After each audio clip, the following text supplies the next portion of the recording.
من يهده الله فلا مضل له ومن يضلل فلا هادي له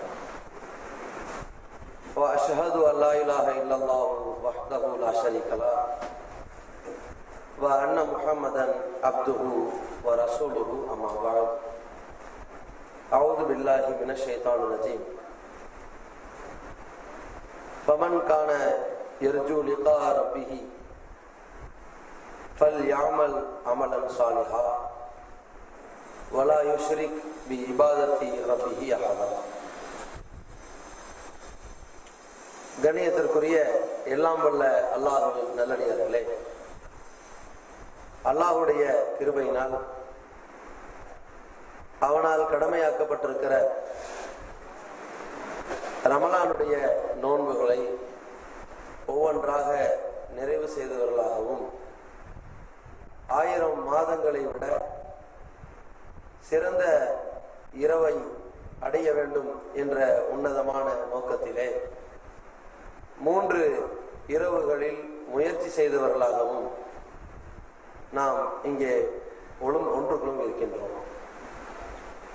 இந்த நேரத்தில் இரட்டை மகிழ்ச்சி என்கின்ற தலைப்பில் சில செய்திகளை நோன்பாளிகளாக இருக்கக்கூடிய நாம் அறிய இருக்கின்றோம்.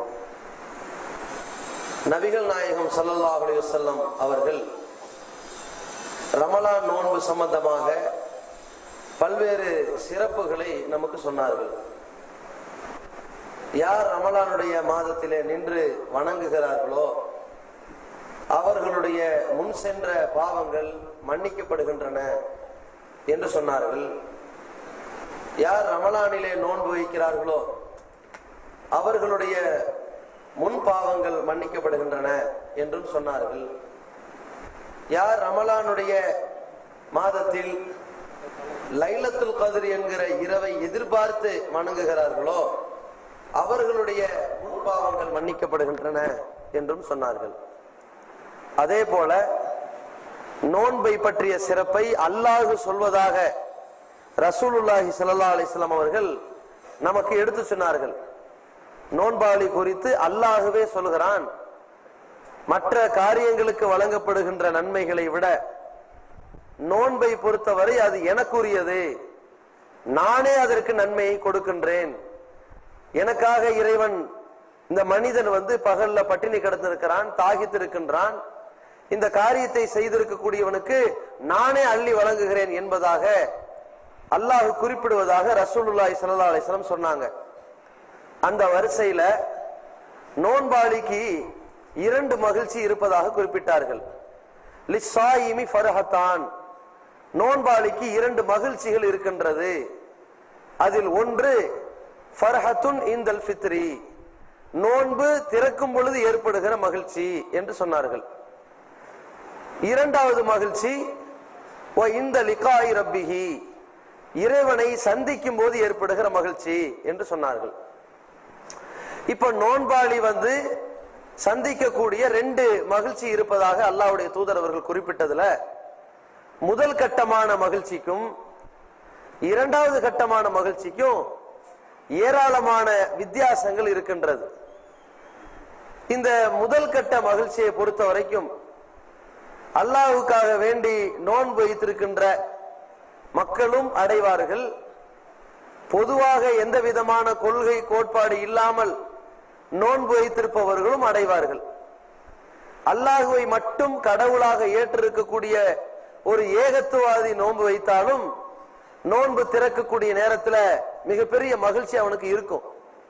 அதே நேரத்தில் அல்லாஹ்வுக்கு இணை கற்பித்துக் கொண்டிருக்கிற தர்கா வழிபாட்டில் மூழ்கி திளைத்திருக்கின்ற மக்கள் நோன்பு வைத்திருந்தாலும் சரி, மதுஹபுகளை பின்பற்றக்கூடியவர்களாக இருந்தாலும் சரி, மாணவி வழியை பின்பற்றியவர்கள் நோன்பு வைத்திருந்தாலும் சரி, சஹாபாக்களை பின்பற்றக்கூடியவர்கள் நோன்பு வைத்திருந்தாலும் சரி, அல்லது நோன்புனா ஒரு எக்ஸசைஸ் என்று பிற மதத்தவர்கள் இந்த வழிமுறையை ரொம்ப பிடித்து அவர்கள் பகல்ல நோன்பு வைத்திருந்தாலும் சரி, அனைவருக்கும் ஒரு மகிழ்ச்சி கிடைத்துவிடும். அந்த முதல் கட்ட மகிழ்ச்சி, அதை அனைவரும் அடைவார்கள். அதுல யாருமே விதிவிலக்கு கிடையாது.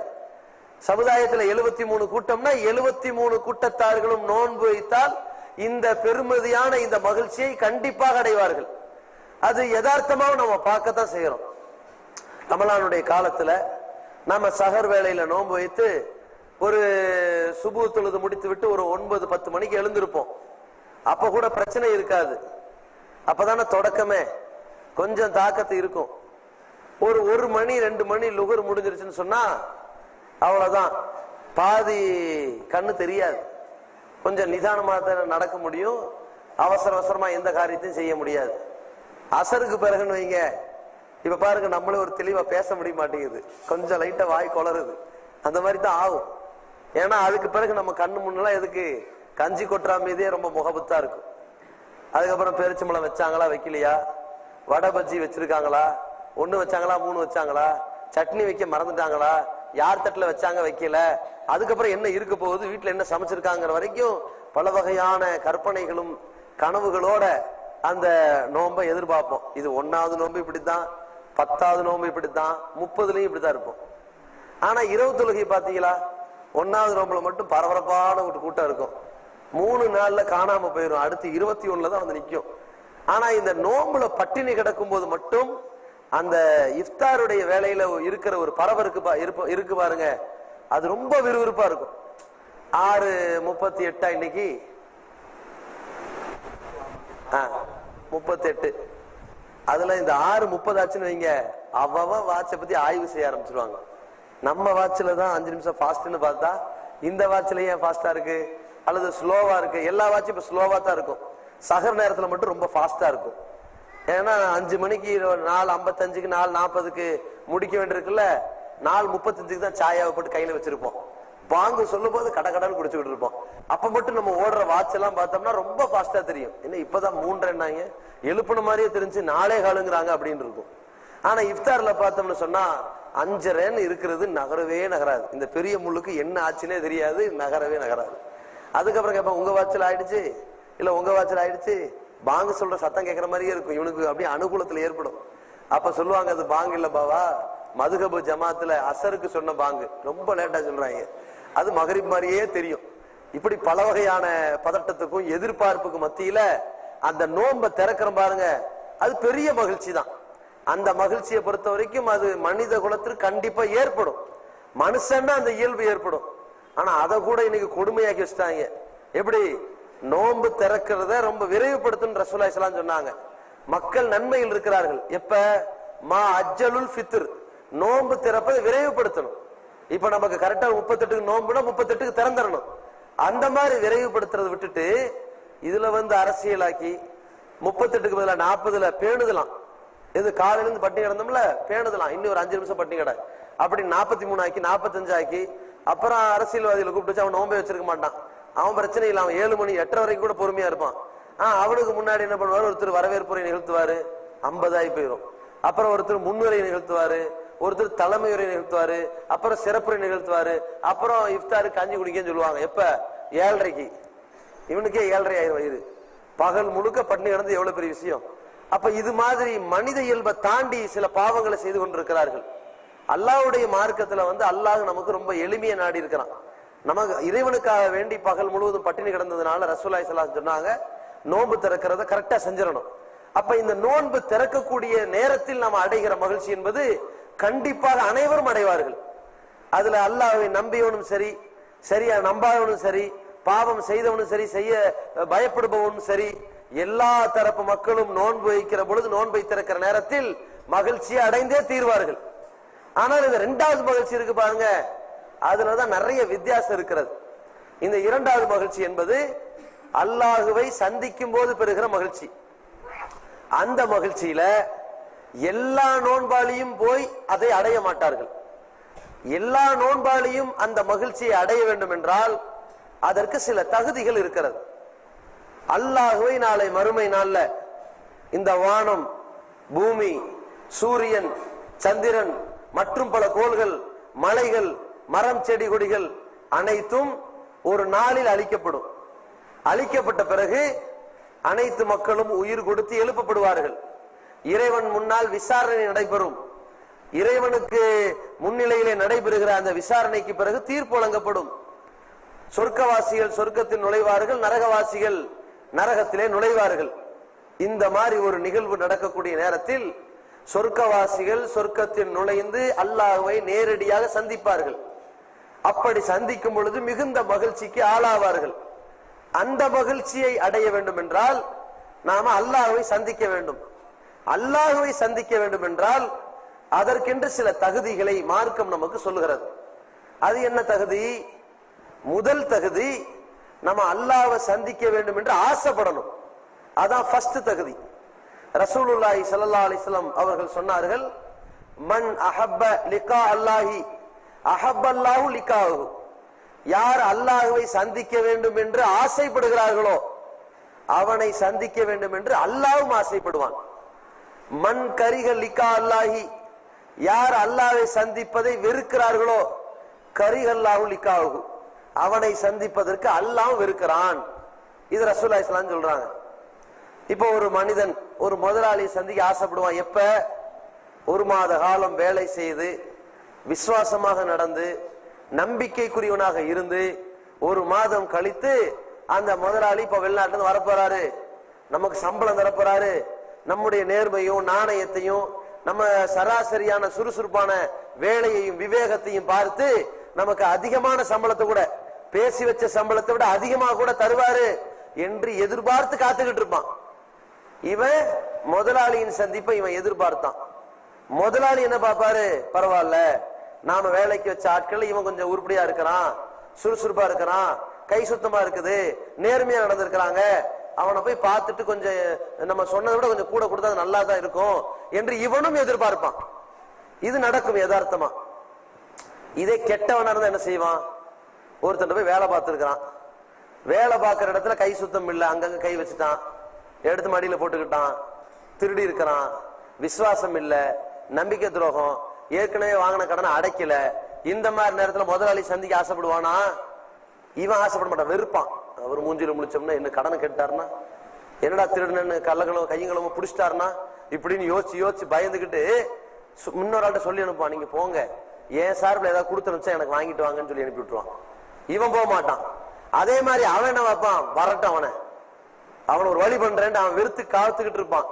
ஒண்ணு தண்டிக்க காத்துக்கிட்டு இருப்பான், அல்லது இந்த பாருங்க அவனை மட்டும் இங்க வர சொல்லாதீங்க, அவன் மூஞ்சில முழிக்க விருப்பப்படல, நான் அவனையெல்லாம் கொண்டு வந்து என் முன்னாடி நிப்பாட்டாது, எனக்கு எரிச்சல் வந்துடும் அப்படின்னு இவனு வெறுப்பான்.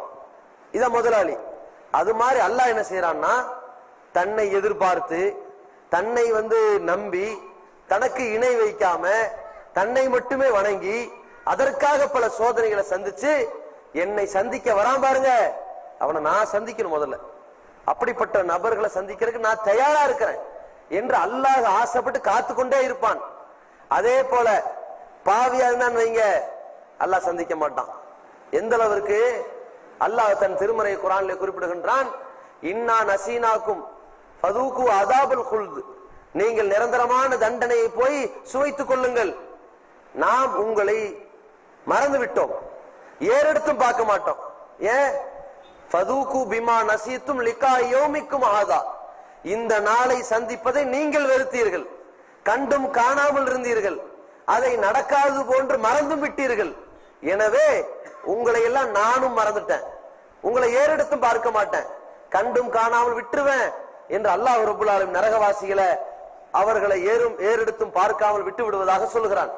கல்லா இன்னஹும் அன் ரப்பிஹிம் யௌமைதின் லா மஹ்ஜூபுன். பாவிகள் இறைவனை பார்ப்பதை விட்டு திரையிடப்பட்டு விடுவார்கள், பார்க்கிறதுக்கு அந்த பெருமதியான அந்த சந்திப்பை பெற முடியாதவர்களாக மாறிவிடுவார்கள் என்று அல்லாஹ் சொல்றான். முதல் தகுதி, நாம் அல்லாஹுவை சந்திக்க வேண்டும் என்பதற்கான முதல் தகுதி, அதற்கு ஆசைப்படணும். நாம எந்த இறைவனை பார்க்காமல் நம்பி இருக்கிறோமோ, எந்த இறைவனை பார்க்காமல் கரெக்டா தொழுது இருக்கிறோமோ, வேற யாராவது செஞ்சிருக்கிறாங்களாங்க? இந்த உலகத்துல மற்ற கடவுள் கொள்கை உள்ள மக்களை எல்லாம் எடுத்துக்கங்க, சரியா செஞ்சிருக்காங்களா? அவர்கள் யாரை இறைவன் என்று நம்பி இருக்கிறார்களோ அவர்களை பார்க்கிறார்கள். சூரியனை கடவுள் நம்பினவன் சூரியனை பார்க்கிறான், தினமும் உருப்படியா வணங்குறானா? இல்ல. அவன் எந்த கற்சிலைகளை கடவுள் நினைக்கிறானோ அதன் உருவத்தை கூட நேர்ல பார்த்துட்டான், ஆனால் உருப்படியா வணங்குறானா? கண்ணு முன்னால் இந்த உருவத்தையே சிலையை தூக்கிட்டு போய் திருட்டி விற்கிறான், திருடி விற்கக்கூடியனா இருக்கிறான், இறையச்சம் வரல. அதே நேரத்துல நாம அல்லாஹ் வணங்குறோம், அவனை இன்னும் பார்க்கல. அவன் உருவத்திற்கு உருவம் இருக்குன்னு நினைச்சிருக்கிறோம், முகம் இருக்கு, கை இருக்கு, கால் இருக்கு, எப்படி இருக்கு நமக்கு தெரியாது. அதற்கு அல்லாஹ் மறுமையில எப்படி சந்திக்க போறோம்ங்கறத ரசூலுல்லாஹி ஸல்லல்லாஹு அலைஹி வஸல்லம் சொல்லி கொடுத்திருக்காங்க. ஆனால் உலகத்துல பார்க்க முடியாதுன்னு இருந்தும், அவனை எந்த நபிமார்களும் பார்த்ததில்லை என்று இருந்தும், எந்த நபித்தோழர்களும் பார்த்ததில்லை என்று இருந்தும், எந்த நல்லடியார்களும் பார்த்ததில்லை என்று இருந்தும், நாமளும் பார்க்காம தொழுகிறோம் பயபக்தியோட, இறையச்சத்தோட. அவனுக்காக ஒழு செய்யறோம்.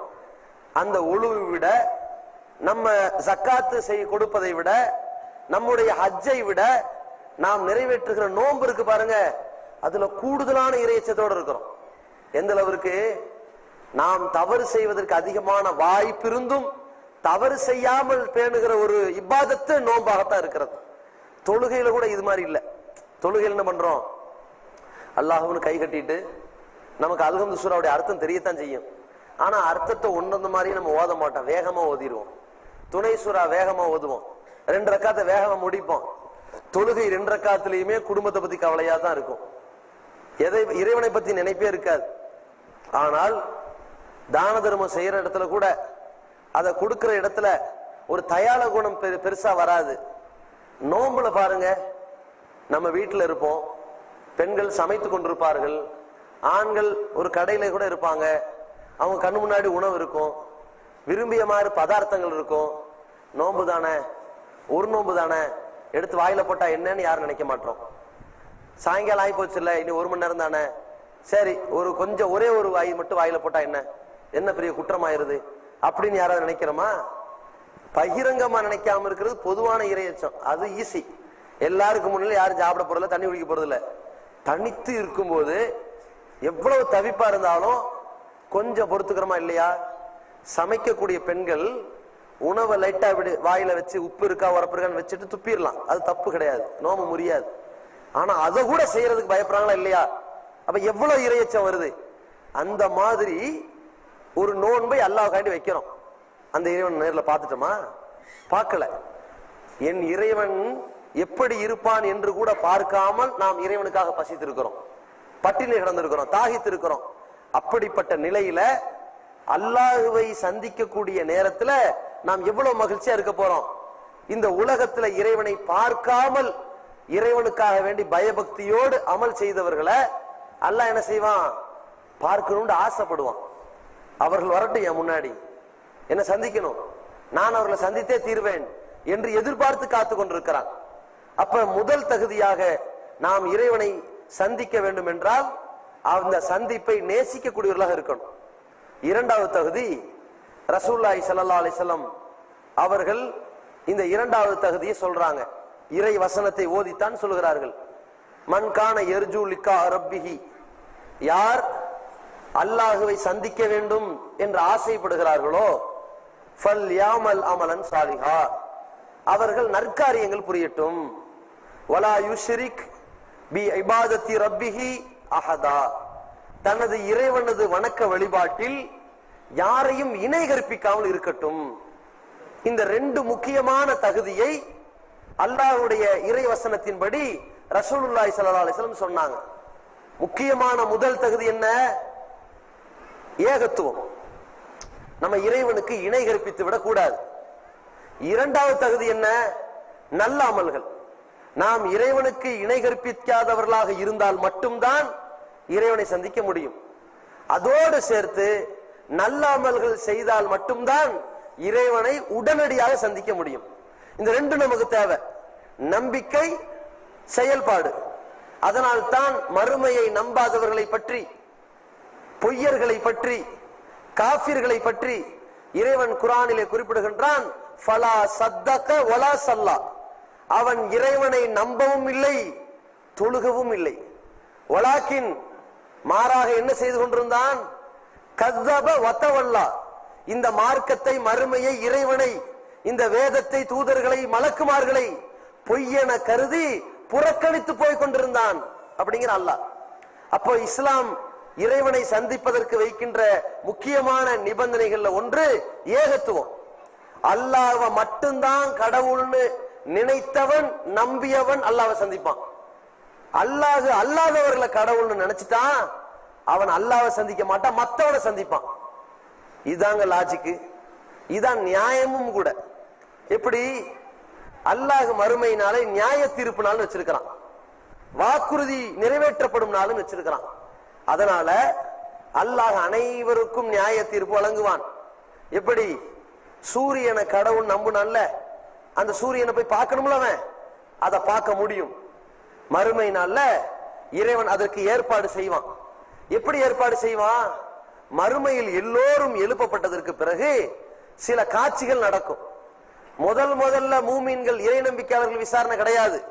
முதல்ல குஃபார்கள், நயவஞ்சகர்கள், இணை வைப்பாளர்கள் தான் கணக்கு தீர்க்கப்படுவார்கள். அப்புறம் தான் இறை நம்பிக்கையாளர்கள். முதல்ல அல்லாஹ் எல்லாரையும் எழுப்பான்ல, எழுப்புறதுக்கு முன்னாடி உலகத்துல நமக்கு ஒரு செய்தியை சொல்கிறான். நீங்கள் அல்லாஹுவை வணங்கினால் அல்லாஹ்வை சந்திப்பீர்கள், அவனுக்கு நிகராக மற்றவர்களை வணங்கினால் அவர்களை சந்திப்பீர்கள். ஆனால் உண்மையாக அவர்கள் தெரிய மாட்டார்கள். நீங்கள் காணல் நீர் போன்றுதான் சந்திக்க போகிறீர்கள். தூரத்தில் பார்த்தால் தண்ணீரை போன்று தெரியும், கிட்ட போய் பார்த்தால் தண்ணீர் இருக்காது. அது மாதிரி அல்லாஹுவை விடுத்து நீங்கள் யாரையெல்லாம் வணங்குகிறீர்களோ அவர்கள் உண்மையான கடவுளே கிடையாது, கற்பனை தெய்வங்கள். கற்பனை தெய்வத்தை பொறுத்த வரைக்கும் அது கற்பனையா தான் இருக்கும். நினைவுல நீங்க பாத்தீங்கன்னா அது தெரியாம கலைஞ்சு போயிடும். இப்படித்தான் நடக்க போகுதுன்னு சொல்லி அல்லாஹ் சொல்றான். சொன்னது மாதிரி காட்டணும்ல, காட்டுவான். எப்படி காட்டுவான்? மறுமை நாள்ல எல்லாரும் எழுப்பப்பட்டதற்கு பிறகு அல்லாஹ் அறிவிப்பு செய்வான். மலக்குமார்கள் மூலமாக அந்த அறிவிப்பு வரும். மன்கான யாபுது ஷம்ஸ், இந்த உலகத்துல யாரெல்லாம் சூரியனை கடவுளாக வணங்குனீர்களோ உங்களுக்கு அந்த சூரிய கடவுள் தெரிகிறார், எல்லாரும் போங்க அல்லாஹ். இப்ப என்ன செய்வாங்க? அவங்கள கடவுளை வணங்கினாங்க, அவங்கள பார்க்கணும்ல, போய் டேய் சூரியனை வணங்கணும்லப்பா, நம்ம சூரியன் தெரிகிறார் பாரு என்று சூரியனை பார்த்து கொண்டு அப்படியே போவாங்க. கிட்ட போகும் பொழுது அங்க சூரியன் தெரியாது, காணலையே. சூரியன் தெரியும் தானே வந்தோம், இங்க பார்த்தா அதான் கற்பனை தெய்வம், உண்மை இருக்காதுல்ல. கிட்ட போனா காணல, இந்த காணலையே நம்ம புலம்பெல்லாம் தேவையில்லை. அவன் காணலையே நினைக்கும் போது விழுகிற இடம் நரகமா இருக்கும், நரக குழிதா இருக்கும். சூரியன் தெரிகிறார் போவா விழுவா நரகமா இருக்கும். ஏமாற்றம். அடுத்து என்ன? வேற யாரெல்லாம் வணங்குனீங்க சொல்லுங்க? நட்சத்திரங்களை வணங்குனீங்களா? தெரியுது, போங்க. போவா விழுகிற இடம் நரகம், ஏமாற்றம். இயேசுநாதர் ஈசா நபி கடவுளா? அதான் அவர் தெரிகிறார், போங்க. அவர் ஒரு பக்கம் ஒதுங்கிவாரு, அங்க தெரிய மாட்டாரு. மூமின்களுக்குத்தான் ஈசா நபி தெரிவாரு. இறை நிராகரிப்பாளர்கள் இறைவனை நம்ப மறுத்துவிட்டு அல்லது இறைவனுக்கு இணையாக ஈசா நபியை வைத்தார்களே, அவர்களுக்கு வேற ஒரு ஈசா நபி தெரிவார், கற்பனை தெய்வமாக. இவன் கற்பனையா வணங்கினான்ல, அந்த ஈசா மாதிரி ஒரு இயேசு தெரிவார். நம்ம இயேசு இருக்கிறாருன்னு சொல்லி இயேசு பிரான்னு சொல்லி கிட்ட போனா விழுகிற இடம் நரகம், ஏமாற்றம். அதுக்கப்புறம் அப்துல் காதர் ஜீலானிய கடவுள் மாதிரி நினைச்சான்ல, கிட்ட போனா விழுகிற இடம் நரகம், ஏமாற்றம். நத்தர் ஷாவா இருந்தாலும் சரி, ஏற்பாடு இப்ராஹிம் சாஹிபா இருந்தாலும் சரி, ஆத்தங்கர செய்தலி பாத்திமா இருந்தாலும் சரி, யாரையெல்லாம் அல்லாஹ்வுக்கு இணையாக நிகராக துணையாக வணங்கினார்களோ அவ்வளவு பேரும் தெரிவார்கள். கற்பனை காட்சிகள் போன்று தெரிவார்களா? கிட்ட போய் பார்த்தா விழுந்தா நரகமா இருக்கும். எல்லாரும் விழுந்துட்டான். அடுத்து ஒரு குரூப் ரெண்டு இருக்கும். ஒருத்தன் அல்லாஹ்வை கடவுளா நம்பினவன், இன்னொருத்த கடவுளை இல்லைன்னவன். அவன் யாரையும் பார்க்க முடியாதுல்ல. கடவுள்னு ஒரு ஆள் நம்பி இருந்தா கற்பனை காட்சி வந்துடும். சூரியன் நம்பினா சூரியனை பார்க்க போனா, நட்சத்திரத்தை நம்பினா நட்சத்திரத்தை பார்க்க போனா, நெருப்ப வணங்கினா நெருப்ப வாங்க பார்க்க போவான். உழுகுறானா நரக நெருப்பு தான். நெருப்பு தானே பார்த்த, நெருப்புல போய் விழு, அது முடிஞ்சிடும். நிராகரிப்பாக இருக்கிறான்ல, இவன் யாரு? இவன் தான் யாரையுமே நம்பலையே. இவனுக்கு யாரை போய் காட்டுறது? யாரையும் நம்பல. அவன் என்ன பேசிட்டு இருந்தான்? உலகத்துல பகுத்தறிவுன்னு சொல்லிட்டு முட்டாள்தனமா பேசிக்கிட்டு இருந்தான். நம்ம எல்லாரும் சொல்றதுக்கு தலைகளா பேசிக்கிட்டு இருந்தான். நம்ம எல்லாரும் கடவுள் இருக்கும், அவன் இல்லேம்மா. நம்ம பேசுறவாது தலைகளா பேசுவான். அவன் கடவுள் இருக்கிறார் இல்ல, மர்மம் இருக்கு இல்ல, சொர்க்கம் இருக்கு இல்ல, நரகம் இருக்கு இல்ல அப்படின்ட்டு எதெல்லாம் நம்ம இருக்குங்கிறோமோ அவன் இல்லேம்மா, எதெல்லாம் இல்லேமோ அவன் இருக்கும்பா. இப்ப நிலைமை என்ன? நாளை மறுமை நாள் அல்லாஹ் அவர்களை எழுப்பி மூமின்கள் எல்லாம் காலில் நிக்கிற மாதிரி நிப்பாட்டி வைப்பான். காபீர்களை எல்லாம் தலைகில கையில நிக்கார மாதிரி நிப்பாட்டுவான். இவங்களுக்கு தனி காட்சி. அதான் ஏன் அப்படி நிப்பாட்டுவான்? அதான் தலைகீழ தத்துவம் பேசினான்ல, தலைகீழ நில்லு. சஹாபாக்கள் கேட்கிறாங்க, காபிர்கள் தலைகீழாக கொண்டு வந்து நரகத்தில் தூக்கி எறியப்படுவாருங்கிறீங்களே, தலைகீழ எப்படி அவர்களால் நடக்க முடியும்? ரசூலுல்லாஹ் பதில் சொல்றாங்க, அவர்களை காலால் நடக்க வைத்த இறைவன் தான் கைகளால் நடக்க வைக்க போகிறான். அதான் தலைகீழா நடக்க போறான். அது முடியாதா? காலே நடந்தான், கையில் நடக்க முடியாது. அப்படித்தான். அப்ப என்ன ஆகும்? இவர்கள் தலைகீழாவே, எந்த அளவுக்கு தலைகீழானா மூஞ்சி தரையில படுற மாதிரி தேய்ச்சிக்கிட்டே போய் நரகத்தில் தூக்கி எறியப்பட்டுருவாங்க. பாக்கி இருக்கிறது யாரு? இறை நம்பிக்கையாளர்கள். எது காத்துக்கிட்டு இருக்கிறாங்க? அல்லாஹ்வை சந்திப்பதற்கு. இப்பதான் சந்திக்கிற நிகழ்வு நடக்க போகுது. இதையும் அல்லாஹ் ரப்பல் ஆலமீன் எப்படி வச்சிருப்பான் தெரியுமா? அந்த சந்திப்ப பல த்ரில்லிங்கா வச்சிருப்பான். அதனால தான் இவன் இறைவனை நேர்ல சந்திக்கும் போது ரொம்ப சந்தோஷப்படுவான். அதுதான் அந்த இரண்டாவது மகிழ்ச்சி. அல்லாஹ்வை மட்டும் வணங்கி அல்லாஹ்வுக்கு யாரையும் இணை வச்சிராம கரெக்டா நேர்மையா ஷிர்க் இல்லாம மன தூய்மையோடு நடந்தவர்கள். ஏன்னா அல்லாஹ்வுக்கு இணை கற்பிக்க கூடியவருடைய அமல்கள்லாம் பாழாகி போயிடும். கஷ்டப்பட்டு நோன்பு வச்சு புண்ணியம் இல்லாயிரும். அதே மாதிரி தொழுது புண்ணியம் இல்லாம போயிடும். அதற்கு பதிலாக அல்லாஹ்வுக்கு இணை கற்பிக்காம வாழ்ந்துட்டான்னு வைங்க, எல்லா அமல்களும் செல்லத்தக்கதாக ஏற்றுக்கொள்ளப்பட்டு அல்லாஹ்வை சந்திக்கிறதுக்கு ஒரு பாக்கியம் கிடைச்சிடும். அப்படி இணை வைக்காத நிலையில் நம்முடைய ஈமானை அமைத்துக் கொள்ள வேண்டும். எந்த அளவிற்குன்னா, நாமெல்லாம் அறிந்திருக்கிறோம், ஒவ்வொரு அத்தியாயத்திற்கும் பிற்காலத்துலதான் சஹாபாக்கள் காலத்துலதான் பேர் வச்சாங்க. ரசூல்லா பேர் வைக்கல. சில சூறாக்களுக்கு பேர் வச்சாங்களே தவிர சில அத்தியாயங்களுக்கு பிற்காலத்துல பேர் வச்சுக்கிட்டாங்க. அந்த சூறாவுடைய அர்த்தத்தை கவனத்துல கொண்டு பேர் வச்சாங்க. லா உக்ஸிமு பிஹாதல் பலதுன்னு ஆரம்பிக்கிறதுனால சூரத்துல் பலதுன்னு அதுக்கு பேர் வச்சுட்டாங்க. லீலாஃபி குரைஷ்னு ஆரம்பிக்கிறதுனால குரைஷ்னு அந்த சூறாவுக்கு பேர் வச்சுட்டாங்க. அது மாதிரி சூரத்துல் இஹ்லாஸ் இருக்குல்ல, எல்லாருக்கும் தெரியும். குல் ஹுவல்லாஹு அஹது அல்லாஹு ஸமதுன்னு தொடங்குற துவா சூரா. இப்ப அதனுடைய அத்தியாயத்துக்கு பேர் என்ன? இஹ்லாஸ். அர்த்தம் என்ன? மன தூய்மை. இந்த சூறாவுல எங்கேயாவது மன தூய்மை இருக்கான்னு மட்டும் நீங்க பாத்துக்கங்க. குல் ஹுவல்லாஹு அஹது, அல்லாஹ் ஒருத்தன். அல்லாஹு சமது, அவன் தேவையற்றவன். லம் எளிது, யாரையும் பெறல. வலம் யூலது, யாருக்கும் பிறக்கல. வலம் யக்குல்லஹு குஃபுவன் அஹத், அவனுக்கு சமமா யாரும் இல்லை. இந்த சூறாவுக்கு சூரத்து தௌஹீத்னு வைக்கலாம், அதான் பொருத்தம். ஏகத்துவத்தை சொல்ற சூறா. ஆனால் சூரத்துல் இஹ்லாஸ்னு பேர் வச்சிருக்கிறாங்க. ஏன் வச்சாங்க? இங்க மன தூய்மை பற்றி ஒண்ணுமே இல்லையே. ஏன் வச்சாங்கன்னா, இந்த மனசு ஏகத்துவத்தை மட்டும் தூய்மையாக வைத்துக் கொள்ள வேண்டும்.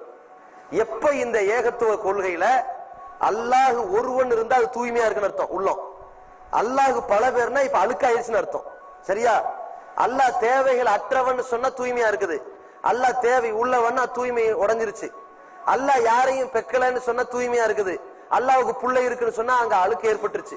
அல்லாஹ் யாருக்கும் பிறக்கலன்னு சொன்னா தூய்மையா இருக்குது. அல்லாஹ்வுக்கு வாப்பா அம்மா இருக்கிறாங்கன்னு சொன்னா அழுக்காயிருச்சு. அல்லாஹ்வுக்கு நிகரா எவனும் கிடையாதுன்னு சொன்னா உள்ளம் தூய்மை. அல்லாஹ்வுக்கு இருக்கிற ஆற்றல் மத்தவனுக்கும் கொஞ்சம் கொஞ்சம் இருக்குன்னு சொன்னாண்டா அங்க குப்பை ஏற்பட்டுருச்சு. அதத்தான் அல்லாஹ் குர்ஆன்ல குறிப்பிடுகின்றான், ஒமா உமிரு இல்லா லியஅபுதுல்லாஹ முஹ்லிஸீன லஹுத்தீன். அல்லாஹ்வை அவர் வணங்க வேண்டும். எப்படி? மன தூய்மையோடு. அல்லாஹ்வுக்கு சமமா யாரையும் இணை கற்பிக்காம அல்லாஹ்வை மட்டும் வணங்கக்கூடியவனாக அவன் அல்லாஹ்வை வணங்க வேண்டும் என்று கட்டளையிடப்பட்டிருக்கிறார்கள் அல்லாஹ். அதான் மன தூய்மை. அந்த தூய்மையான உள்ளத்தோடு இணை வைக்காதவனாக நல்ல அமல்கள் செய்தால் மட்டும்தான் அது ஒப்புக்கொள்ளப்படும். இப்ப நிலைமை என்ன? காஃபிர்கள் விழுந்துட்டாங்க, நயவஞ்சகர்கள் விழுந்துட்டாங்க, அதுக்கப்புறம் யாரு? இணை வைப்பாளர் விழுந்துட்டாங்க. பாக்கி இருக்கிறது ஈமான்தாரிகள். அல்லாஹ் கேட்பான், மலக்குமார்களை வச்சு கேட்பான். அதுல ஹதீஸ்ல வருது, அதுல மலக்குமார்கள் அணிவகுக்க அல்லாஹ் வருவான். அல்லாஹ் முதல் தடவை எப்படி வருவான்? ஒரு மனித தோற்றத்துல வந்து மாதா தன் தளிரும் அப்படின்னு கேட்பானா. நீங்க எல்லாம் யாரை எதிர்பார்த்துக்கிட்டு இருக்கிறீங்க அப்படின்னு கேட்பானா. உடனே அவர்களாம் சொல்வார்களாம், நன் தளிரு ரப்பன் குன்னா நஅபுது, நாங்கள் வந்து ஒரு இறைவனை வணங்கி கொண்டிருந்தோம், அவனுக்காகத்தான் இப்ப காத்துக்கிட்டு இருக்கிறோம். ஏன்னா எல்லாரும் தான் விழுந்தாச்சுல. அவங்கவுங்க யாரை இறைவன் நினைச்சா அவங்களாம் போய் விழுந்துட்டான். இப்ப அல்லாஹ் மட்டும் இறைவன் நினைச்சா இப்ப வெண்டிங். இப்ப அல்லாஹ் வரணும்ல, வர வரைக்கும் வெயிட் பண்ணும்ல, அதுக்காக வேண்டி இப்ப வெயிட்டிங். நீங்களாம் யாருக்கு எதிர்பார்த்துக்கிட்டு இருக்கிறீங்க? நாங்கெல்லாம் அல்லாஹ்வுக்காக வேண்டி எதிர்பார்த்துக்கிட்டு இருக்கிறோம். அப்படியா? அவனைத்தான் நாங்க உலகத்துல வணங்கிட்டு இருந்தோம். அவனை வணங்கியதற்காக உலகத்துல கடுமையான சிரமத்திற்கு ஆளானோம். பலருடைய உறவுகளை எல்லாம் நாங்கள் முறித்து கொண்டோம், பல வெறுப்புகளுக்கு நாங்கள் உள்ளானோம், நாங்கள் இப்பொழுது அவனுடைய சந்திப்பாக காத்துக்கிட்டு இருக்கிறோம் அப்படின்னு சொல்வார்களாம். சொல்லும் போது அங்கிருந்து திருப்பி கேள்வி கேட்கப்படுமா, தாரிஃபூனஹு, அல்லாஹ்வை சந்திக்கிறேங்கிறீங்க, பார்த்தா அல்லாஹ் தான் கண்டுபிடிச்சிருவீங்களா, அடையாளம் தெரியுமா உங்களுக்கு, எப்படி சந்திப்பீங்க அப்படின்னு கேட்பாங்களாம். அதற்கு அவர்கள் சொல்வார்களாம், அல்லாஹ் நாடினால் நாம் சொல்லக்கூடிய வாய்ப்பு கிடைத்தால் நஅரிஃபு இன்ஷா அல்லாஹ், எங்களுக்கு தெரியும், அல்லாஹ் தானே எங்களுக்கு தெரியும், நாங்க அடையாளம் கண்டுபிடிச்சிருவோம் சொல்லுவாங்களாம். எப்படி? எங்களுக்கு இறைவனே ஒன்றை அறிவித்திருக்கிறான், யௌம யுக்ஷஃபு அன் சாக்கின், கெண்டை கால் அங்கே வெளிப்படுத்தி காட்டப்படும், வ யுதஅவுன இல சுஜூத், சஜிதாவுக்கு வாருங்கள் என்று சொல்லப்படும், அதுக்கு தான் நாங்க இப்ப வெயிட்டிங்ல இருக்கிறோம் என்று சொல்வார்களாம். அந்த நேரத்தில் அல்லாஹ் என்ன செய்வான், கெண்டை காலை எடுத்து காட்டுவான். காட்டின உடனே அனைவரும் சஜிதாவில் விழுவார்கள். அதுதான் முதல்ல படைத்த இறைவனுக்கு நேரடி சஜிதா. இது உலகத்துல செய்யறதுல என்னது, இறைவன் நம் முன்னில் இருப்பதாக, இறைவனை நாம் காண்பதாக நினைத்து கொண்டு நாம் அவனை காணாம விட்டாலும் கூட முடியாலும் கூட இறைவன் நம்மை கண்டு கொண்டிருக்கிறான்னு நினைச்சுக்கிட்டு தொழுதுகிட்டு இருக்கிறோம். ஆனால் அங்க போய் சஜிதா பண்ணுவோம் பாருங்க, நேருக்கு நேர் காலில் விழுகிற ஒரு சஜிதா நடக்கும். இது முதல் சந்திப்பு. அப்புறம் அல்லாஹ் என்ன செய்வான், அவர்களை அறிவிப்பான், யா அஹ்ல தௌஹீத், ஏகத்துவவாதிகளே, கது அவுஜபல்லாஹு லக்குமுல் ஜன்னா, இறைவன் உங்களுக்கு சொர்க்கத்தை கட்டாயமாக்கி விட்டான், நுழையுங்கள்னு சொல்லப்பட்டோம். நுழைவார்கள், எல்லாரும் சொர்க்கத்துல நுழைவார்கள். அப்படி நுழைகிறதுக்கு ஒரு அமைப்பு இருக்கிறது. இந்த அமைப்புக்கு தான் தேவை நமக்கு நல்ல அமல்கள். இப்ப ஏகத்துவவாதி இருக்கிறாங்க சபையில, ஏகத்துவவாதி ரெண்டு வகையில் இருப்பான்.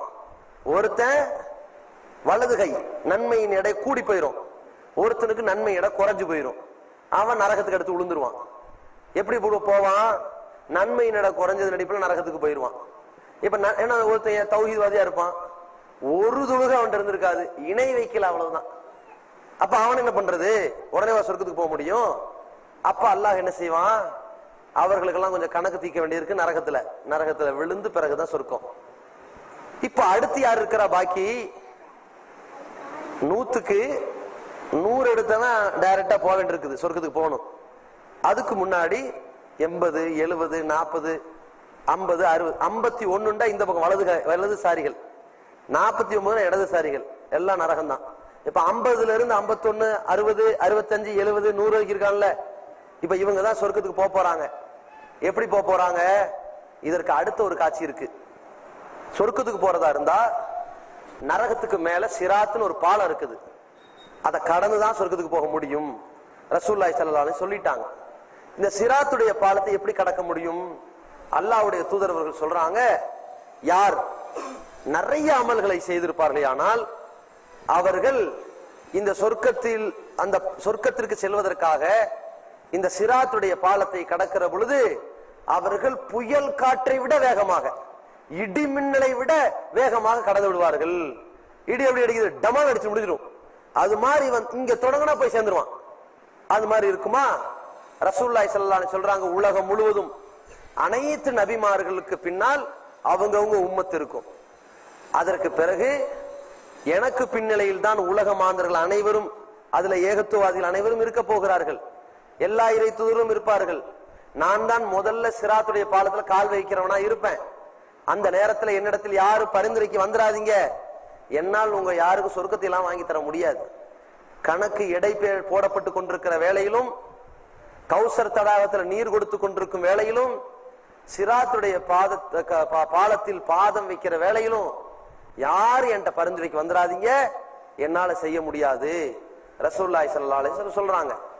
இப்ப சிராத்தை தாண்டுறாங்க, அல்லாஹ்வுடைய தூதர் அவர்களோட மக்களும் போவார்கள். எப்படி போவாங்க, இடி மின்னல் வேகத்துல அமல்கள் இருந்தா அப்படி வேகத்துல போயிருவாங்க. இன்னும் சற்று அமல்கள் குறைஞ்சா புயல் காற்று வேகத்துல போவாங்க. அதற்கடுத்து அமல்கள் குறைஞ்சா கத்தயிர், பறவைகள் வேகத்துல போயிருவாங்க. அதற்கடுத்து அமல்கள் குறைந்தவர்கள் கல் ஃபரசி, குதிரை வேகத்துல போவார்கள். அதற்கடுத்து அமல்கள் குறைந்தவர்கள் கல் ஃபீலி, யானை வேகத்துல போவார்கள். அதற்கடுத்த அமல்களை குறைந்தவர்கள் சொர்க்கத்துக்கு தான் போனவங்க, ஆனால் ஓடி போவார்கள். அதற்கடுத்த அமல்களில் குறைந்தவர்கள் நடந்து போவார்கள். அதற்கடுத்து தவழ்ந்து போவார்கள். ஆனால் இப்படி சென்று கொண்டிருக்கும் பொழுது இந்த பாலத்திற்கு ஓரத்திலே கடுமையான முள்வெளிகளை போன்று, அவர்களை இழுத்து போடுகிற கம்பிகளை போன்று வேலிகள் இருக்கும். அவர்கள் நடந்தோ ஓடியோ செல்கிற வேளையில் திடீரென்றது இழுத்து நரகத்தில் வீழ்த்தி விடும். அதுக்கப்புறம் வேதனை முடிஞ்சுதான் சொர்க்கத்துக்கு போக முடியும். அப்ப இவ்வளவு நேரம் ஏன் நரகத்துக்கு போகாம காத்திருந்தான்? எப்படி நரகத்துல சில பேர் உள்ள போறான், செயின் அவனை பிடிச்சி இழுத்து போட போகுது, அப்பயே விழுந்திருக்கலாமே. அப்ப இருந்து இப்ப வரைக்கும் கொஞ்ச நேரம் வெளியிருந்தான்ல, அதுதான் அவன் பாக்கியம். இப்ப நரகத்துல விழுந்துட்டான்னா வேதனைக்கு பிறகு இறைவன் அந்த உடலை கழுவி பிறகு சொர்க்கத்துக்கு கூப்பிடுவான்னு வைங்களேன். இப்ப அமல்கள் பத்தல, இந்த அமல்களை வச்சு எப்படி சொர்க்கத்துக்கு போக முடியும்? எப்படி அல்லாஹ்வை சந்திக்க முடியும்? ஜாஸ்தி அமல்களை செய்தவர்கள் தௌஹீது உள்ளத்தோட, ஏகத்துவ உள்ளத்தோட இருந்து அவர்கள் பாலத்தை கடந்து சொர்க்கத்தில் நுழைந்து விடுகிறார்கள். இவரிடம் நம்பிக்கையும் இருந்தது, நற்செயல்களும் இருந்தது.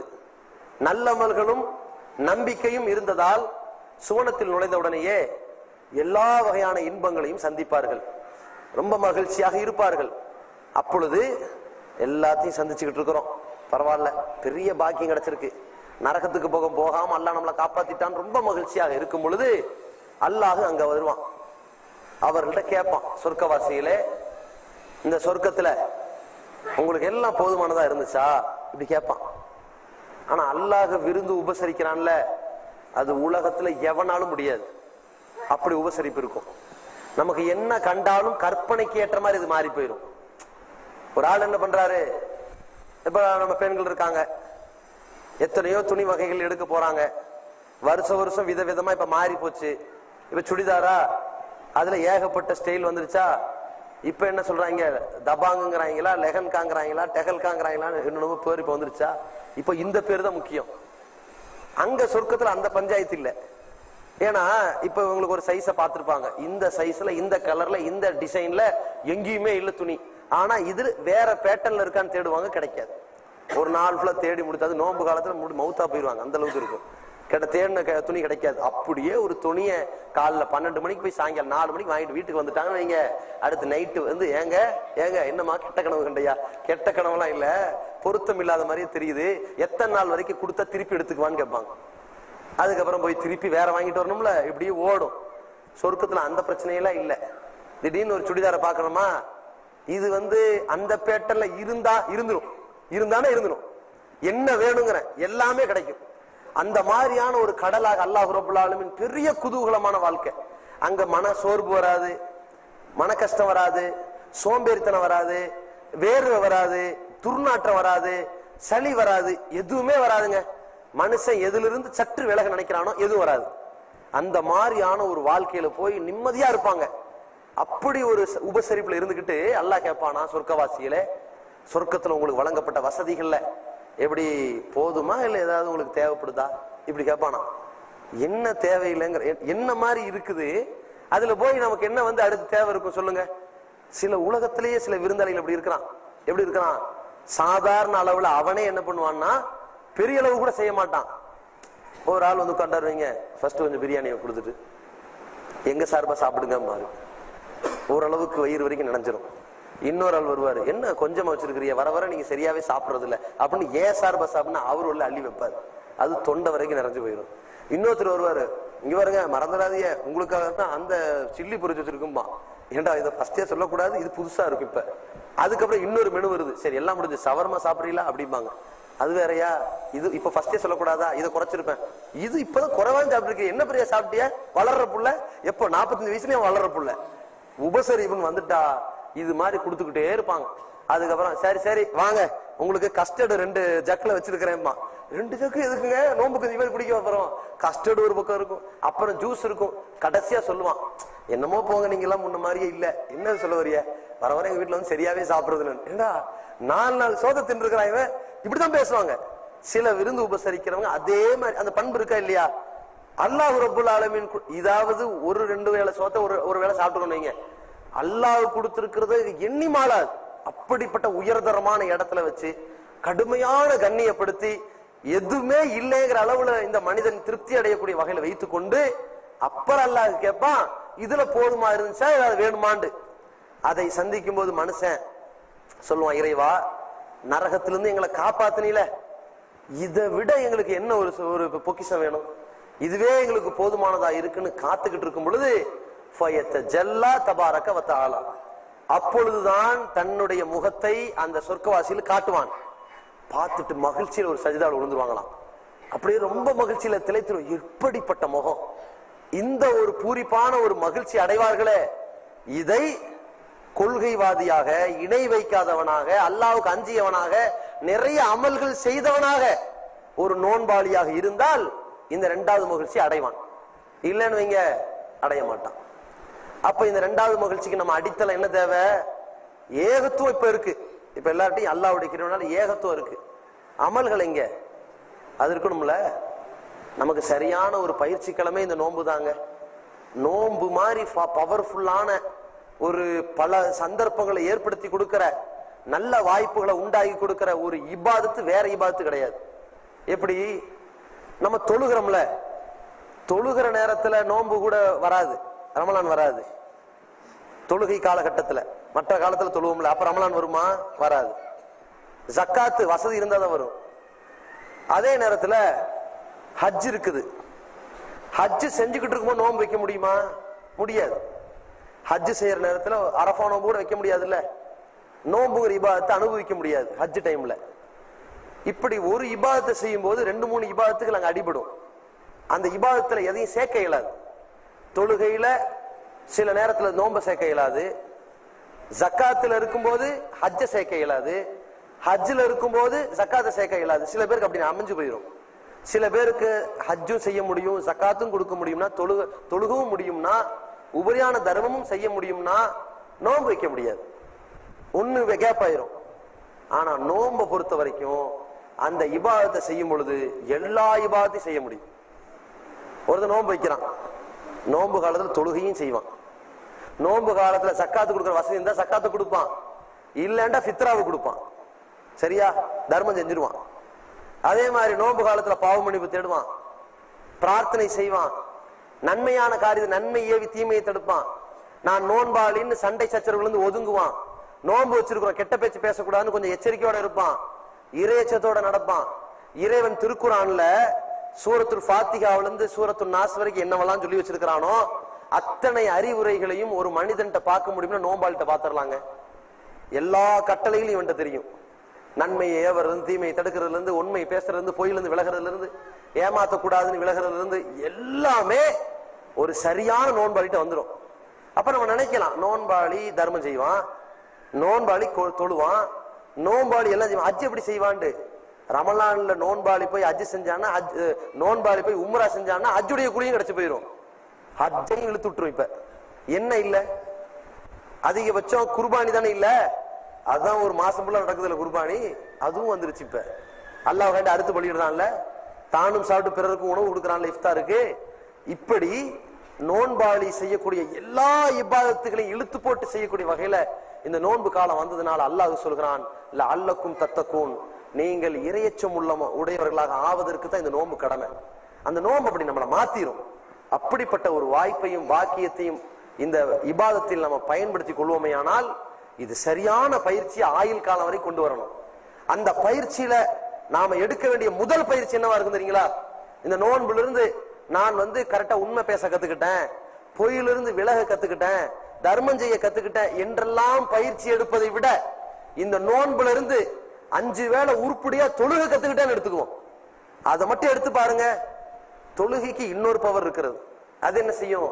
மற்ற எல்லா நற்காரியங்களும் இழுத்து கொண்டு வந்துடும். 5 வேளை தொழுகிறான்னு வைங்க, மக்கள்கிட்ட நல்லா பழகுவான், மென்மையா பழகுவான், டீசெண்டா நடக்க ஆரம்பிப்பான், மானக்கேடான காரியத்திலிருந்து ஒதுங்குவான், மார்க்க விரோத காரியத்திலிருந்து ஒதுங்குவான், இறைச்சத்தோடு நடக்க முயற்சிப்பான். இதையும் தாண்டி இந்த உலகத்துல எந்த நேரத்திலையும் மனம் தளர விடாத அளவிற்கு, பதறி போகாத அளவிற்கு, மனக்குழப்பத்திற்கு ஆளாகாத வகையில் திடகாத்திரத்தோட இருப்பான். ஒருத்தனுக்கு மனச்சோர்வு ஏற்படுதுன்னு வைங்க, மன அழுத்தம் ஏற்படுதுன்னு வைங்க, உலகத்துல அவனுடைய திருப்தியான வாழ்க்கை அமையல, எதிர்பார்ப்பு நிறைவேறல, மனச்சோர்வு ஏற்படுது. என்ன மருந்து? எதுவுமே வேண்டாம், எந்த மருத்துவம் வேண்டாம். முதல் கட்டம் என்ன? 2 ரக்காத் தொழுதா போதும். அது தொடர்ச்சியாக 5 வேளை தொழுகையை நிலைநிறுத்தினா போதும். ஆட்டோமேட்டிக்கா எல்லா வகையான மனச்சோரும் உடஞ்சு போயிடும், தெளிவாயிருவான், ஃப்ரெஷ் ஆயிருவான். அப்படிப்பட்ட மனச்சோர்விலிருந்து விடுதலை தரக்கூடியதாக இந்த தொழுகை இருக்கிறது. ரசூலுல்லாஹி ஸல்லல்லாஹு அலைஹி வஸல்லம் அவர்கள் ஒரு மன ரீதியான ஒரு சோர்வு அவர்களுக்கு ஏற்பட்டால் தொழுகையை நோக்கி விரைவார்கள். ரசூலுல்லாஹி ஸல்லல்லாஹு அலைஹி வஸல்லம் அவருடைய நடைமுறையை சொல்றாங்க சஹாபாக்கள். அல்லாஹ் குர்ஆன்ல சொல்றான், மனிதன் பதறக்கூடியவனாக இருக்கிறான், திடீர்னு பதறி போயிருவான். ஆனால் தொழுகையாளிகள் மட்டும் பதற மாட்டார்கள். எப்படிப்பட்ட தொழுகையாளிகள்? தங்களுடைய தொழுகையில நிரந்தரமாக இருப்பார்கள், நீடிச்சு செய்வார்கள். அந்த தொழுகையாளிகள் பதட்டமே அடைய மாட்டாருங்கிறான். அப்படிப்பட்ட மன தத்துவ மருந்தாக இந்த தொழுகை நமக்கு இருக்கிறது.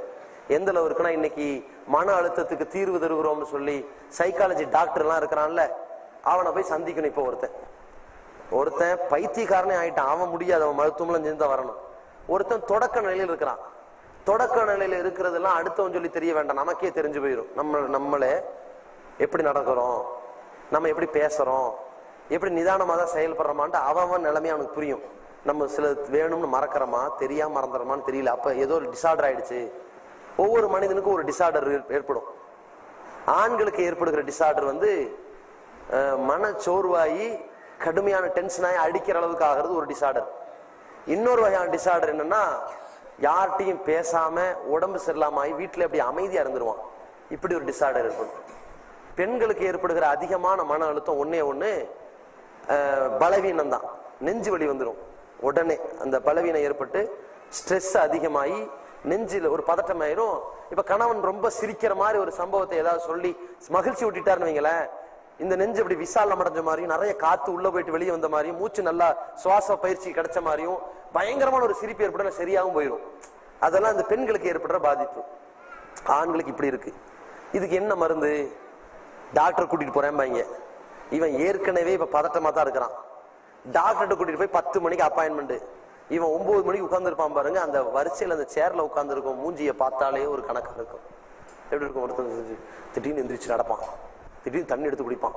ஒருத்தர் அவன் மட்டும் இப்ப வரட்டுங்கிறேன் அப்படின்பா. என்னடா இது, எவனை கூப்பிடறான்? டாக்டர் கூப்பிடறான். யாரும் இவன் எவனையோ ஒரு பகை இருக்கு, அவனை நினைச்சுக்கிட்டு அவனை அடிச்சாதான் இவன் மைண்ட் சரியாகும் போல தெரியுது. இப்படியே இருப்பான். இன்னொருத்தவங்க டிவியில போட்டாங்களா, டிவியில எப்படி நடந்தது? இவனுக்கு ஒருத்தன் வம்பு பண்ணிருக்கான். ஒருத்தன் அவனை சீக்கிரம் போலீஸ் பிடிக்கிற மாதிரி ஒரு டிவியில காட்சி இவனுக்கு வேணும். இப்ப அதான் போட்டாங்களான்னு கேட்டுக்கிட்டு இருப்பான். அந்த மாதிரி ஒருத்தர் டிவியில போட்டாங்கன்னு நினைச்சிட்டு இருப்பான். இது என்னது, ஏதோ கோரஸ் காட்சி டிவியில பாத்துட்டான். இப்படி பல ரகங்கள் உட்கார்ந்து இருக்கும். இப்போ இவனுக்கு தெளிவு பெறணும்ல. இவன் இந்த லெவலுக்கெல்லாம் இனி போகல, ஸ்டார்டிங் தான். இவன் இந்த மூஞ்சி எல்லாம் பார்த்த உடனே நம்மள பைத்தியக்காரன் நினைச்சு கூட்டு வந்துட்டாங்களோ ஓடிடுவான். அப்ப எப்படி மன அமைதி கிடைக்கும்? வராது. அதையும் தாண்டி டாக்டர் இருக்காரு பாருங்க, அதுல சில டாக்டர் நல்லா ட்ரீட் பண்றாங்க, சில டாக்டர் நம்மள மென்டல் ஆக்கிரவனே இருப்பான். அவன் என்ன பண்ணுவாங்களா, டாக்டர் உட்கார் அவனை பிடிக்கும் முதல்ல அப்படின்பா. திருடனை பிடிக்கிற மாதிரி உட்கார வச்சிருவாங்க. இதுவே அவனுக்கு இன்னொரு டார்ச்சர் ஏற்படுத்திடும். சில டாக்டர் டீசெண்டா டீல் பண்ணுவாங்க. டாக்டர் வரணும்ல, அன்னைக்குன்னு பார்த்து 10 மணிக்கு வர வேண்டிய டாக்டர் 10:30 வந்தான்னு வைங்க, சேத்தான். இவன் ஏற்கனவே பதட்டத்தில் இருக்கிறான், தெளிவாக மாட்டான். சில பேர் என்ன சொல்றாங்கன்னா, இதுக்கு டாக்டர்கிட்ட போய் தீர்வு கிடைக்காட்டி பரவாயில்ல, ஒரு அரை மணி நேரம் அமைதியாயிரும், எல்லாம் சரியாயிருமா. ஒருத்தர் கடுமையான நஷ்டத்துல உட்காந்துருக்காங்க, ஏராளமான நஷ்டம் அவனுக்கு ஏற்பட்டிருக்குது. அவனை கூட்டிட்டு போய் ரூம்ல உட்கார வச்சாங்க, அவன் பார்க்கும் போதெல்லாம் கோவப்படுவான். எப்படி? நண்பரோட உட்காந்து பேசிக்கிட்டு இருக்கிறான். இப்ப என்ன செய்யற, சும்மா உட்கார சொல்லி இருக்கிறிய, சும்மா தான் இருப்பான். கொஞ்ச நேரம் கழிச்சு திடீர்னு பார்ப்பான். வாட்சை பார்த்துட்டு 6 மணி. ஏங்க டென்ஷன் ஆறிய? நேத்து சாயங்காலம் 6 மணிக்கு தான் ஒருத்தர் என்ன ஏமாத்தனா அப்படின்பா. இந்த 6 மணி அவனை ஞாபகப்படுத்திடும் அந்த பிரச்சனையை. திடீர்னு அவங்க இல்லை, இது நோக்கியா 1100 என்ன? ஆமா. ஏன் கேட்கறிய? ஒரு காலத்துல அதெல்லாம் வச்சுட்டு எப்படி வாழ்ந்துகிட்டு இருந்தேன். இப்பதான் ஒருத்தர் ஸ்மார்ட் போனை திருடிட்டு போயிட்டாண்டு. ஸ்மார்ட் போன் திருடு போனது இந்த நோக்கியா வச்சு கண்டுபிடிச்சிருவாங்க. இவனை ஒவ்வொரு செயலும் ஞாபகம் மூட்டி பேச வச்சுக்கிட்டே இருக்கும். அப்ப திடீர்னு பாப்பா, இந்த சட்டையை பார்த்து, சட்டை நல்லா இருக்கு பாருங்க, உங்களுக்கு எல்லாம் நல்ல சட்டை கிடைக்கும், நானும் 100 சட்டை எடுத்துட்டேன், ஒண்ணுமே திருப்தி இல்லைன்னு அதை பத்தி வருத்தப்பட்டு இருப்பான். எதுவுமே திருப்தி அடையாது. இப்ப இவன் திருப்தி அடைகிறதுக்கு என்ன வழி? மார்க்கம் தான் வழி. 2 ரக்காத்து போய் நின்னான்னு வைங்களேன், எதையுமே புலம்பி வெளியே தள்ளவே வேண்டியதில்லை. இவனுக்கு ஆட்டோமேட்டிக்கா ஒரு ஒளி செய்வான் பாருங்க, உடல்ல என்னமோ ஒரு குளிர்ச்சி, அதுலயே பாதி பாரம் இறங்கின மாதிரி இருக்கும். அப்புறம் போய் தொழுகையில் நின்ட்டான்னு வைங்க, பதட்டத்தை வெளியே கக்கெல்லாம் வேண்டாம். ஏன்னா தொழுகைன்னு சிலது அரெஸ்ட், அவனுக்கு சலான் கொடுக்குற வரைக்கும் எதையும் செய்ய முடியாதுல்ல. ஒரு அமைதி ஆட்டோமேட்டிக்கா ஏற்படுத்தப்பட்டு மன அமைதி ஏற்பட்டு போயிடும். இது எப்பன்னா வருஷத்துக்கு ஒரு நாள் தொழுதாலாம் கிடையாது. அது ஒரு காலத்துக்கு உருவ மாட்டான். அவங்க எல்லாம் 5 வேளை தொழுதா. அப்ப 5 வேளை தொழுதால் உலகத்திலேயே நமக்கு ஒரு மன அமைதி கிடைக்குது. மறுமையில் அல்லாஹ் சொர்க்கத்துல முதல் கேள்வி கேட்டு நம்மளை உள்ள அனுப்பக்கூடிய பாக்கியமா அமையுது. இந்த 5 வேளை தொழுகை எல்லா அமல்களையும் இழுத்துக்கிட்டு வரக்கூடிய வகையில நம்மளை தூண்டக்கூடியதாக இருக்குது. இதை கவனத்துல கொண்டு நாம் சரியான முறையில ஏகத்துவவாதிகளாக இருப்பதோடு மட்டுமல்லாமல் 5 வேளை சரியாக தொழக்கூடியவர்களாக, இது நோன்பு காலத்தில் நாம் படித்த, நான் ஜமாத்து தொழுகை கத்துக்கிட்டேன், முதல் சஃப நிக்க கத்துக்கிட்டேன்னு கூட படிங்க, பிறகு படிங்க. 5 வேளை உருப்படியா தொழுகை கத்துக்கிட்டேன்னு படிங்க. அதான் முதல் முக்கியம். எங்க போனாலும் சரிங்க, ஒரு 5 நிமிஷம் தொழுதுட்டு மற்ற வேலையை பார்க்கணும். ரோடா, வீடா, பொது இடமா, முதல்ல அங்க தொழுற ஒரு சின்ன இடம், லைட்டா கர்ச்சி தட்டி விட்டுட்டு தொழுதுட்டு போயிட்டே இருங்க.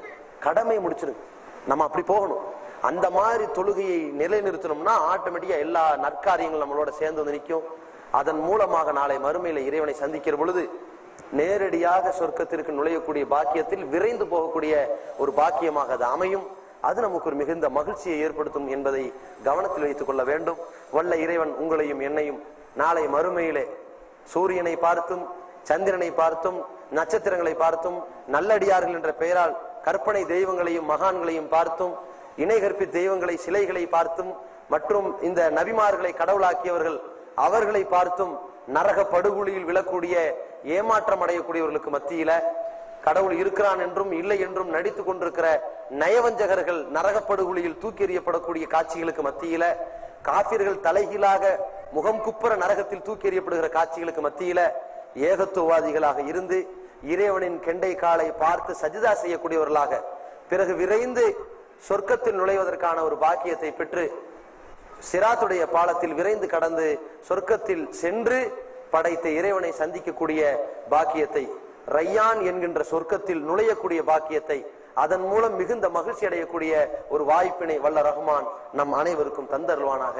வாஹிர் தவானா அல்ஹம்துலில்லாஹி ரப்பில் ஆலமீன். அஸ்ஸலாமு அலைக்கும் வரஹ்மத்துல்லாஹி வபரகாத்துஹு.